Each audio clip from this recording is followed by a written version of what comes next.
అబ్బో ఇక్కడ కేజీ చీరలు కొంటే అర కేజీ చీరలు ఫ్రీ అంట. మంగళ్య షాపింగ్ మాల్, కేజీల్లో సేల్, టన్నుల్లో ఆనందం. ఇప్పుడున్న చాలా మంది పెద్ద పెద్ద హీరోస్ కూడా నేను తెలిసి తెలియకుండానే ఇప్పుడు ఎవరన్నా యాడ్ ఫిల్మ్కి లేకపోతే ఎవరన్నా షోకి హోస్ట్గా అడిగితే నేను ఒక పేరుని సజెస్ట్ చేస్తున్న షోలు వాళ్ళు ఆ షోతోనే చాలా టాప్ లెవెల్కి అంటే చాలా మంది టాప్ లెవెల్కి వెళ్ళిన వ్యక్తులు కూడా చాలా మంది ఉన్నారు.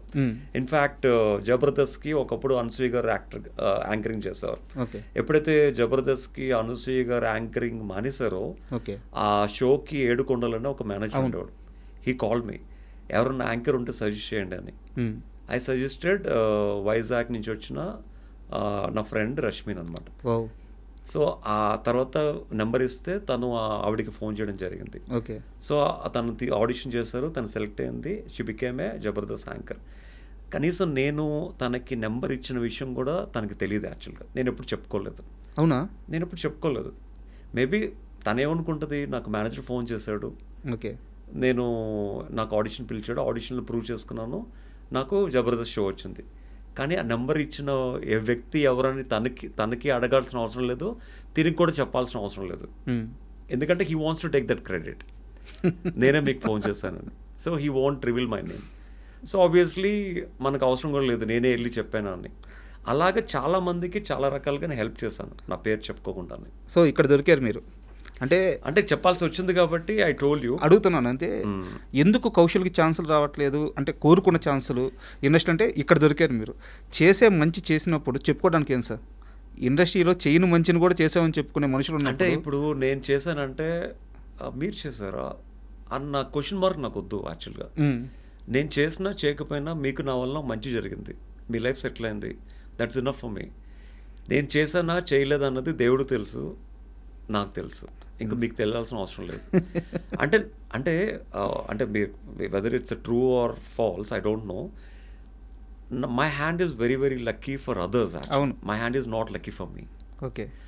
నా దగ్గర ఫస్ట్ యాడ్ ఫిల్మ్ చేసిన వాళ్ళు కానీ ఫస్ట్ ర్యాంప్ షో చేసిన వాళ్ళు కానీ టాప్ స్టేజ్లో ఉంటారు. యాక్చువల్లీ ఇప్పుడు తమన్నా గారు ఫస్ట్ యాడ్ ఫిల్మ్ డైరెక్ట్ చేసింది, second third ad film direct చేసింది. అవును, మీరు హ్యాపీ డేస్ తర్వాత అనుకుంటాను. హ్యాపీ డేస్ తర్వాత భీమా సిమెంట్. అవును.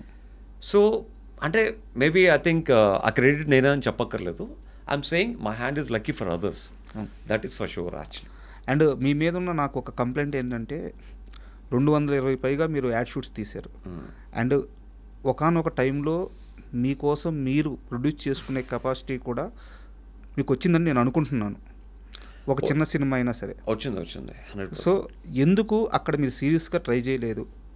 ఒకరిని నమ్ముకునే బదులు నా దగ్గర ఆల్రెడీ స్కిల్ ఉంది, దేవుడిచ్చిన మంచి ఒక రూపం ఉంది, ఒక ఫేమ్ వచ్చింది, ఒక ప్రొడ్యూస్ చేసుకోగల కెపాసిటీ ఇప్పుడు వచ్చింది, సో నేనే ఎందుకు ట్రై చేయకూడదు అని చెప్పేసి మిమ్మల్ని వేరే లెవెల్లో ఎస్టాబ్లిష్ చేసుకోవడానికి మీరు ఎందుకు ప్రయత్నం చేయలేదు? ఎంతో కష్టపడితే మనకి డబ్బు వస్తుంది యాక్చువల్లీ సార్. ఆ డబ్బుని మనం సినిమా మీద పెట్టి మళ్ళీ జీరోకి వెళ్ళిపోయి మళ్ళీ కష్టపడే రిస్క్ నేను తీసుకోలేదు.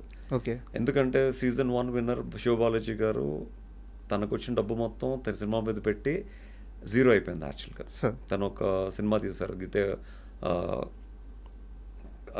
కనకాల గారితో, ఇద్దరు ఫ్రెండ్స్గా యాక్చువల్గా. సో ఆ ఫిలిం పెద్దగా ఆడలేదు యాక్చువల్గా. సో మళ్ళీ నేను అదే రిస్క్ తీసుకుని మళ్ళీ నేను కూడా సినిమా తీసి మళ్ళీ నా ఫ్యామిలీ కోసం కష్టపడి సంపాదించుకున్న డబ్బుని మళ్ళీ నేను I don't to spoil it. As you know that నాకు బిగ్ బాస్ ఇచ్చిన క్యాష్ ప్రైజ్ ఏదైతే ఉందో the winning amount, as I said I want to donate for patients, that's I donated actually. Maybe నాకు వచ్చిన ఆ రెమ్యునరేషన్ ఏదైతే ఉందో ఆ రెమ్యునరేషను ప్లస్ బిగ్ బాస్ నుంచి బయటకు వచ్చిన తర్వాత నేను అందరు విన్నర్స్ కన్నా I'm the only winner who did lot of shop openings. I got a good అంటే ఒక షాప్ ఓపెనింగ్స్కి బాగా డబ్బులు వచ్చాయి అనమాట ఆ టైంలో ఉన్న క్రేజ్కి. సో కేరళంవే చాలా ఓపెన్ చేస్తాను, ఒక 6 to 7. సో ఒక 7 to 8 యాడ్ ఫిల్మ్స్కి యాజ్ అ బ్రాండ్ అంబాసిడర్గా చేశాను. సో ఆ డబ్బులన్నీ తీసుకుని వెళ్ళి ఫ్యామిలీ నన్ను నమ్ముకున్న వచ్చిన నా వైఫ్కు నాకు పుట్టిన నా పిల్లలకి obviously they need that money actually. So obviously cinema తీసి ఆ డబ్బులు పోగొట్టుకుని మళ్ళీ నేను ఫస్ట్ నుంచి మళ్ళీ కష్టపడే టైము లేదు, ఆ సాహసం కూడా మళ్ళీ చేయలేం. So I kept that money on my kids అనమాట. అంటే వాళ్ళకి లైఫ్లో కావాల్సిన ఒక మంచి ఇల్లు, వాళ్ళకి కావాల్సిన ఒక కారు, అంటే నాలా కష్టం పడకూడదని వాళ్ళకి ఒక మంచి హెల్ప్ఫుల్ అయ్యే విధంగా ఐఎమ్ లీడింగ్ దర్ లైఫ్ అనమాట. ఈ విషయంలో నీలిమా గారి థాట్ ప్రాసెస్ ఎలా ఉంటుంది? వారు లేదు మనం ముందుకు వెళ్ళాలి అంటారా, మీరు చెప్పింది కరెక్ట్ అంటారా? ముందుకు వెళ్ళాలి అంటే ఐ మీన్ అంటే మనం ఇన్వెస్ట్ చేద్దాం, నీ మీద నువ్వు ఇన్వెస్ట్ చేసుకో, సో ప్రాబ్లం అన్ని తర్వాత సంగతి. దానికి అసలు సినిమా ఇండస్ట్రీ మీద నమ్మకం లేదు, 100% అసలు జీరో అనమాట. ఓకే, అంటే మీరు ఎంత ఇన్వెస్ట్ చేసుకున్నా మీ మీద అది బూడిదలో పోసిన పన్నీర్ లాగే. Okay, but you want even get one rupee also. She knows that actually. ఎందుకంటే ఒక సినిమాని రిలీజ్ చేయాలంటే దానికి ఎంత డబ్బులు పెట్టినా సరిపోతుంది యాక్చువల్గా. సో మనం ఎన్ని కోట్లు పెట్టినా ఒక సినిమాని రిలీజ్ చేస్తున్న సినిమాని ప్రమోట్ చేసుకోవడానికి, ఆ ప్రమోట్ చేయడానికి 10 మంది హీరోల్ని పిలవడానికి, so we're not capable for that. So obviously better దేవుడు ఒక విధంగా డబ్బులు ఇచ్చాడు, ప్రజలు ఒక విధంగా విజయాన్ని ఇచ్చారు, ఆ విజయాన్ని కాపాడుకుంటూ just settle your life and again back to old life అనమాట.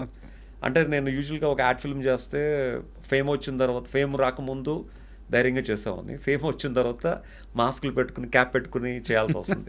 But behind the mask and behind the cap there is a lot of hard work actually. So నేను ఏంటంటే యాజ్ అన్ సెలబ్రిటీకి వెళ్ళినప్పుడు I go like this.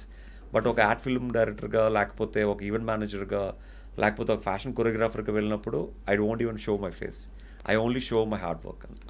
Sir ఇప్పుడు మోడలింగ్లో తెలుగులో మీరు ఎంత అచీవ్ చేశారో ఈ 2 తెలుగు రాష్ట్రాల్లో, ఈవెన్ ముంబై కానీ యూఎస్ కానీ ప్రతి దగ్గర కూడా మోడలింగ్ రంగంలో మీ వర్క్ నడుస్తూనే ఉంటుంది. సో మీరు ఎంత అచీవ్ చేశారో అందరికీ తెలుసు. సో ఒక జనరేషన్ ఇప్పుడుండే జనరేషన్లో పిల్లలు మోడలింగ్లోకి రావాలంటే సో మీరు ఏం సలహాలు ఇస్తారు? సో మోడలింగ్ ఆ రంగంలో దాంట్లో ఉండే డెవలప్మెంట్ ఎలా ఉంటుంది, వాళ్ళ కెరీర్ ఎలా ఉంటుంది, సో ఏ సలహా ఇస్తారు మీరు? See, at the age of 15 years నుంచి మోడలింగ్ చేస్తున్నాను కాబట్టి it's been long way journey for man. Okay. So నేను చాలామందికి చెప్పేది ఏంటంటే, మోడలింగ్ నమ్ముకుని మీ చదువుని, మీ ఉద్యోగాల్ని వదులుకోవద్దు. మోడలింగ్ అనేది జస్ట్ ఎ హాబీ. మీ పర్సనాలిటీని డెవలప్ చేసుకోవడానికి, మీ స్కిల్ని బిల్డ్ చేసుకోవడానికి, మీ కాన్ఫిడెన్స్ని బిల్డ్ చేసుకోవడానికి, మీ బాడీ లాంగ్వేజ్ని మార్చుకోవడానికి, మీకు ఒక పర్ఫెక్ట్ పోస్చర్ని డెవలప్ చేసుకోవడానికి, రిథమ్ని మార్చుకోవడానికి, గెస్చర్స్ నేర్చుకోవడానికి, ఒక స్టైల్ని క్రియేట్ చేసుకోవడానికి use this modelling as a platform, but not for your life. And especially Hyderabad is not a modeling place.